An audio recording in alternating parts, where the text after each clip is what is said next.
diagnosed with autism this summer, and as part of that, I found out two things. I found out one, that a lot of my friends think I'm really weird, and I didn't know that, but they filled out like evaluations. Yeah, and they just said that they thought I'm weird, and that basically everyone thinks I'm weird. And I wouldn't mind it that much. But Wait, how do you get your friends to fill out evaluate? Wait, I'm sorry. In what context did this take place? Because it makes it sound like the diagnosis for autism came along with a bunch of forms like, hey, give these to your friends to fill out. Some doctors ask for that. I have never heard that before. Adult autism diagnosis does that? Really? My parents had to fill out some? Really? Wait, that's insane. Seriously? How to pursue an autism diagnosis. There's no ASD diagnosis criteria. I don't know. So this might be like a doctor by doctor thing. I don't know. That sounds so weird to me. It's extremely common. The idea is that you have to have an observer fill out a form. That is so infantilizing. What, like you have, like you think your behavior might warrant a diagnosis? So like, let's get your friends and family together to fill out the "Are you a weirdo" form to like. That is so strange. I've never been formally diagnosed with autism. When I was like 7 to 8 years old or something, I was a weird little kid. And my parents brought me to the doctor, and the doctor was like, "Okay, so here's the deal. Your boy here, Ian, almost certainly is autistic, but your school district has an automatic enrollment in special education if you meet a diagnostic criteria for certain conditions, including autism." Meaning that if I diagnose him formally, then the school, which of course has his medical records, like as schools often do, he'll be enrolled in the retard class, the pit that we throw them in. That sounds like a joke, but at my elementary slash middle school, there actually was like a pit, kind of. It was a staircase that went down from the hallway that led into the central cafeteria area, and it was like this disgusting bird shit ridden concrete with metal stair railing staircase that headed down into like a dark and very smelly like little like staging space with enough room for maybe one person. And then from there there's one door, which I assume once you enter it you just die. Yes, that was the Vosh pit. Anyway, my parents did not want that for me, so they held off on they denied the formal diagnosis, and we've just kind of operated on a an informal basis from there. Which, by the way, I'm very thankful for, because while I was a weird little kid, and I'm still kind of weird today, I do not think that would have been very good for me. Special education, like education stuff for people with neurological abnormalities or neuroatypical stuff, is often like really, really, really bad. Because being kind of asocial is often lumped together in with like actual cognitive disabilities. Does that make sense? Like, you can be somebody who is perfectly smart, perfectly capable of deductive reasoning, perfectly capable of completing assignments, but you're like really bad with social stuff. And you would get the same classroom with the same teacher and the same curriculum as somebody who is socially engaged, but like maybe actually cognitively disabled, you know, and therefore can't complete the same assignments. It's just not good. It's not good. But then I skipped a grade, so dabbing on them. then I also found out that like when you're friends with someone, my psychiatrist who diagnosed me, she said that friendship isn't supposed to feel like you're pretending the whole time. It's not supposed to be this like game where someone says something and then you pull up all the possible responses and then choose the right one. And it felt that way to me. It felt like one of those video games where all the different options pop up and you pick one, except I also had to generate all the appropriate options.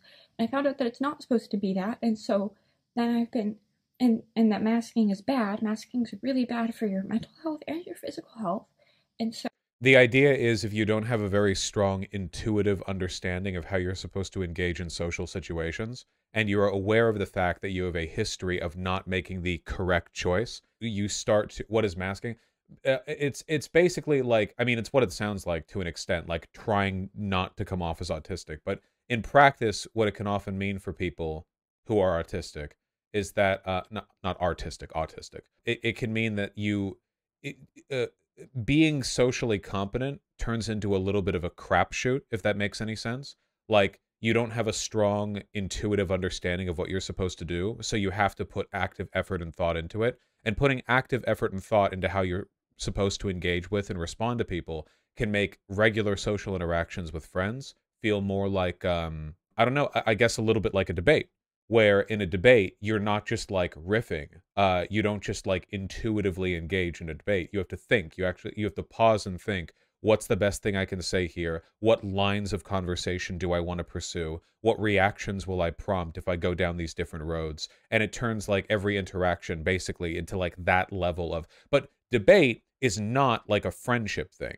Debate is like a cognitive exercise where you're trying to achieve a given outcome. It's not the same as just like regular interacting with a friend. You know what I mean? Wait, isn't that the normal way everyone thinks? Ooh, maybe we should. Maybe it's a good thing we're watching this video. We can get some realizations rolling in chat. This is the year of the autist, though. True, but it is good to know, and it's not good to mask. You know, it's better to be aware of.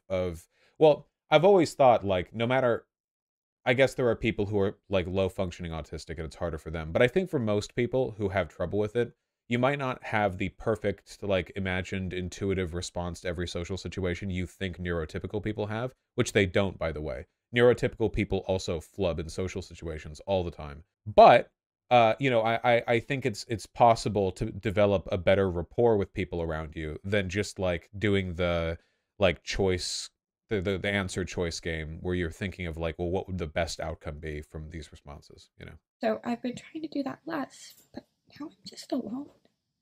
And like, I don't want to pretend in order to make people like me. It's really tiring.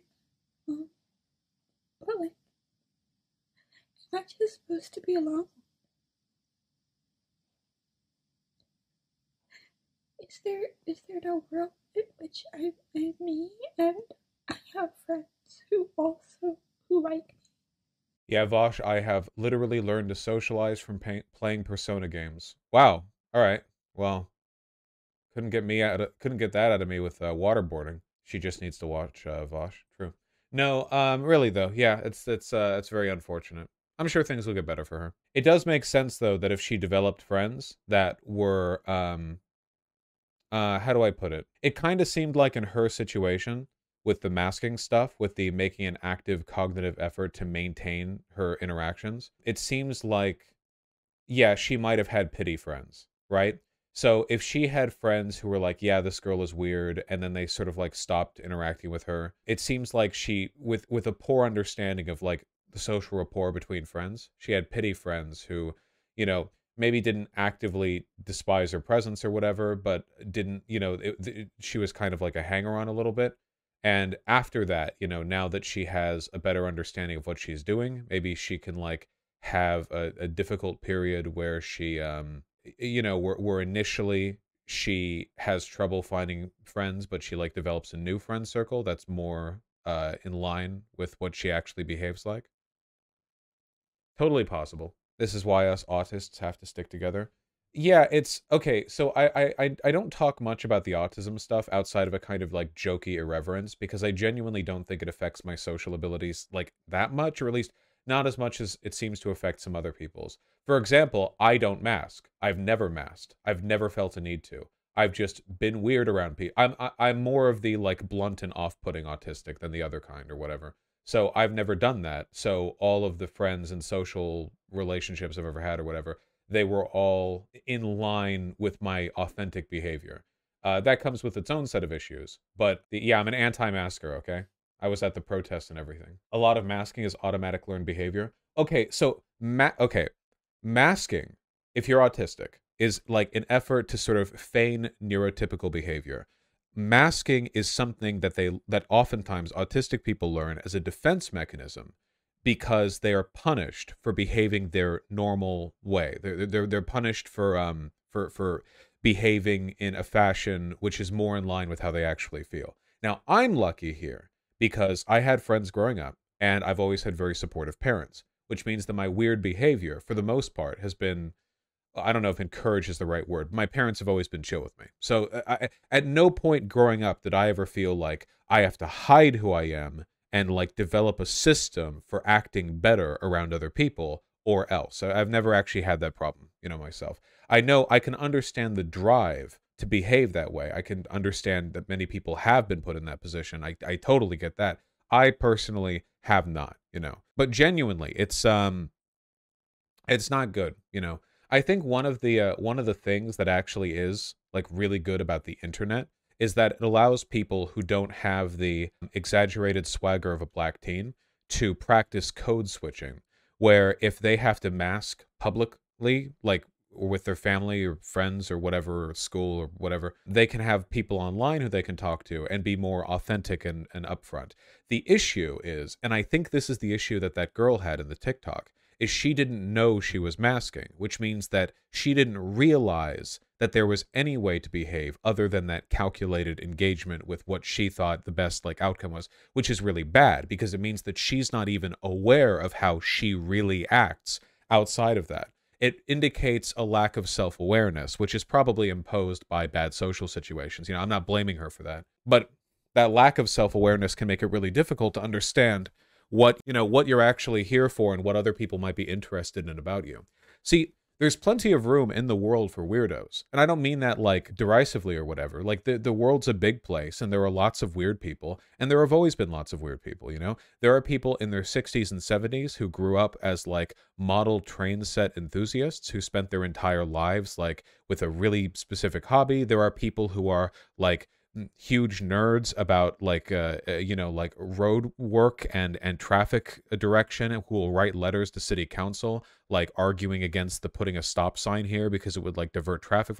There are people who have spent their entire lives like moving from book club to book club to book club because they just like that's their jam, like that's what they're about. There are plenty of weird people out there. That's fine. We need them. They're good. That's great. A lot of us, even people who consider themselves normal, are all very Patrick Bateman-y, like weird and specific and hopefully not as harmful of ways. But you need to be aware of the ways in which you're weird and how to deal with it and how to present that in order for you to make a good life out of that. That lady on the TikTok, she could have plenty of friends just fine. There's nothing inherent preventing that from happening with her. But it requires a lot of self-awareness. Autistic people often are decently self-aware because the criticism of others forces introspection on them, but being self-aware isn't necessarily the same as being self-aware in like a constructive or like like a forward-thinking way. So awareness is one thing, but once you're aware of how you are, how you feel, how you behave, what other people are interested in, what's being asked of you, how do you move forward with that? And well, one of the things that I've always said in awareness of the fact that 98% of you guys are autistic is that like when interacting with other people, you should learn how to responsibly channel your enthusiasm for the things you actually do care about. Autistic people are worse than most when it comes to performative small talk. Like the idea of having to get through a barrier of social pleasantries to get at what they really want in a conversation, or like because the etiquette when it comes to like how to handle small talk and when to move on to the next topic or whatever, this is actually really complicated stuff. I mean, neurotypical people f it up all the time. Like it's not like every neurotypical person is like this public speaking god or whatever. Most are quite bad at it. So it's not like a hard line dividing autistic and non-autistic people, but there's definitely a trend in which groups are better at it than others. So that's one of the reasons why I've advocated that if you're, a Vosh viewer, and you struggle with socializing with people, one of the best ways you can learn to engage on terms that'll make you and possibly them happy is to identify things that you're interested in and find interesting ways of conveying them. Because that's a good way of sharing your interests and finding people who care about the stuff you care about. And, it gives you some leeway with learning how to engage in ways that don't involve this highly performative, like small talk, like charade, whatever, and stuff like that can help. In my opinion. Either way, I'm rooting for her. Small talk is boring as that's my problem. This is an autistic thing, okay? But I understand small talk because I can do it. Small talk isn't about small talk. Small talk is about having a bunch of trite, irrelevant subjects to run through that allow you to get a read on the other person that you're talking to. Nobody who talks about the weather or how nice of a day it was or the quick, like, oh, job or what are you here for? They're not actually asking about those things. What they're doing is it's their like conversational hors d'oeuvres or whatever. They're little snacks that you engage in to begin with, to not only to rev you up for the real convo, but also because it gives you an idea of how they're engaging with you. You can read their tone, their mood, what they may or may not be interested in, sensitive subjects, if they're looking for anything from you, if they're looking to get away, anything like that. That's so dumb. No, actually, it's socially useful. It's very, very valuable. There's a reason why humans default towards it. If you don't have an interest in it, that's fine, but don't think it's because neurotypical people are less interesting than you, or because they're less smart than you, or because they're more tolerant of boring things than you. They're just engaging with something that you don't find interesting. But if you don't like it, that's fine. This is actually an interesting thing where it intersects with gender, since a lot of the things I masked when I was not transitioning were things people said were too girly, and also things that come from my autism. Well, there is a pretty strong trend between autism and being trans, particularly a trans girl, and I do think there's probably a reason for that. There is a overlap, certainly, I think, between some of the social tendencies developed by autistic and by trans people when it comes to, like you say, masking or like properly framing behavior, you know. Vosh, do you think it's possible for people who are willing to be your friends out of pity to become genuine friends who accept, love, and appreciate you despite whatever quirks you may have? I'm going to be honest with you, and I'm going to say no. I think that in a lot of ways, pity for someone around you is an almost irreplaceable and permanent feeling. That no matter what you may do or to change your behavior around them, it is very unlikely that it will ever erase that feeling they have towards you. In fact, oftentimes they might feel kind of like annoyed that you're becoming less pitiable clashes with the pity they feel for you. For instance, you can see this in high school reunions. If a person was kind of pathetic in high school, but they come back and they're doing quite well, you know, the meme is like, oh, well, now everyone will love and respect you. But that's actually not true. Oftentimes, the pity that people felt towards you back then will cause them to feel weirder about you now that you've had a glow up, which is one of the reasons why it's really why it's really important to engage with people well in first impressions sometimes. It's not a one and done thing. It can be, you know, I'm not talking 100% of the time, but it's definitely, you know, it's definitely a thing. I still don't understand autism. That's okay. Autistic people don't either. So wait, small talk is just gauging someone's interest in talking. That's your take in it? Because for me, most of my issue comes from that. For the most part, yes. Small talk is about gauging interest, establishing basic conversational rules, getting a feel for the person. Even if you're just doing, there's a million things you can read in small talk that have nothing to do with the small talk itself. And if you're autistic and you want proof of this, I would suggest you watch a movie. Watch any movie that has a heavy emphasis on character writing and watch scenes where people engage in small talk and then the scene ends. And ask yourself, what was the purpose of that scene and what was learned between the characters? Was it only the content of the subjects of discussion, or was there something else going on there? 100% of the time, something else was going on there. There was always something else being read there.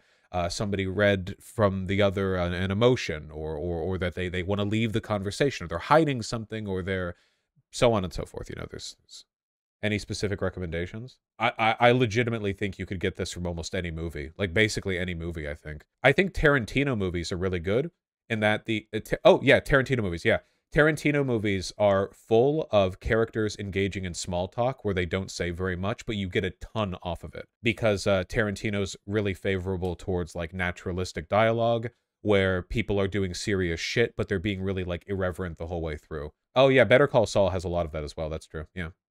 Better Call Saul and Breaking Bad are both very character writing focused, so they would have a lot of that. Yeah. Gosh, so if people have negative perceptions of you they found off-putting, that isn't something that can change. No, negative perceptions can change. Pity is a very difficult one to change. Very, very, very difficult. In my opinion. The Godfather movies, there's a lot of gauging how people respond to certain subjects, and it tells what they know. Yeah, stuff like that. Okay, does everyone feel appropriately autism pilled? I hope you understand why I'm talking about this, by the way. It's you know, it's good to go over. Any takes in this study that found neurotypical people are less willing to interact with autistic people based solely on their voice and appearance? I try not to do more over it because it's kind of depressing. Yeah, newsflash, people are going to be less likely to interact with you if you're unattractive, if you have a, if you're short of stature, if you're a guy.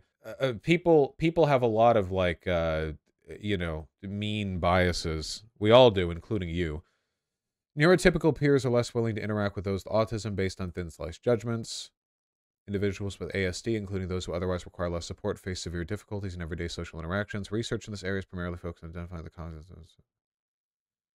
Here are 3 studies. First impressions of an individual's ASD. Thin slice of real-world social behavior. By typically developing observers are not only far less favorable across a range of trait judgments. It's difficult for me to make much of this without knowing specifically what was said or done. Yeah, there's a lot here. I wouldn't worry too much about the broad stats. I would worry primarily with your own behavior. Boy, those are a lot of numbers. Thank God for the graph.